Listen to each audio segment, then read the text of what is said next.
ଶ୍ରମିକଙ୍କୁ କେନ୍ଦ୍ର ସରକାରଙ୍କର ପୂଜା ଭେଟି ଅକ୍ଟୋବର 1ରୁ ଅଧିକ ମଜୁରୀ ବଢ଼ିଲା। ମଜୁରୀ ଅକ୍ଟୋବର 1ରୁ ଅଣସଂଗଠିତ ଶ୍ରମିକଙ୍କ ପାଇଁ ଲାଗୁ ହେବ ନୂଆ ମଜୁରୀ। ଉପକୃତ ହେବେ କୁଶଳୀ, ଅଣକୁଶଳୀ, ଅର୍ଦ୍ଧକୁଶଳୀ ଶ୍ରମିକ। ଅଣକୁଶଳୀ ଶ୍ରମିକ ମଜୁରୀ ବଢ଼ିବ ଦିନକୁ 783 ଟଙ୍କା ହୋଇଥିବା ବେଳେ ଅର୍ଦ୍ଧକୁଶଳୀ ଶ୍ରମିକଙ୍କ ମଜୁରୀ ଦିନକୁ 868 ଟଙ୍କା ବୃଦ୍ଧି କରାଯିବ।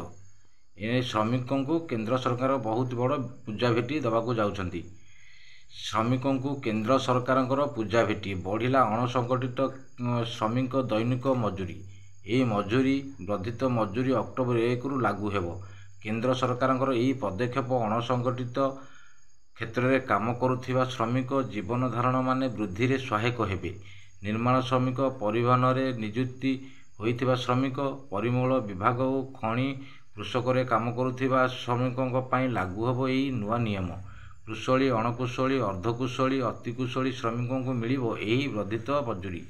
ଅଣକୁଶଳୀ ଶ୍ରମିକଙ୍କ ମଜୁରୀ ବଢ଼ିବ ଦିନକୁ 783 ଟଙ୍କା ହୋଇଥିବା ବେଳେ ଅର୍ଦ୍ଧକୁଶଳୀ ଶ୍ରମିକଙ୍କ ମଜୁରୀ ଦିନକୁ 868 ଟଙ୍କା। କୁଶଳୀ ଶ୍ରମିକଙ୍କ ମଜୁରୀ ଦିନକୁ 954 ଟଙ୍କା ମିଳିବାକୁ ଥିବା ବେଳେ ଅତିକୁଶଳୀ ଶ୍ରମିକଙ୍କ ମଜୁରୀ 1035 ଟଙ୍କା ବୃଦ୍ଧି ପାଇଛି। ଆଉ ଯଦି ଭିଡ଼ିଓଟି ଭଲ ଲାଗିଥାଏ ଗୋଟେ ଲାଇକ୍, ସବସ୍କ୍ରାଇବ୍ କରିବେ। ରହିଲି, ନମସ୍କାର, ଜୟ ଜଗନ୍ନାଥ।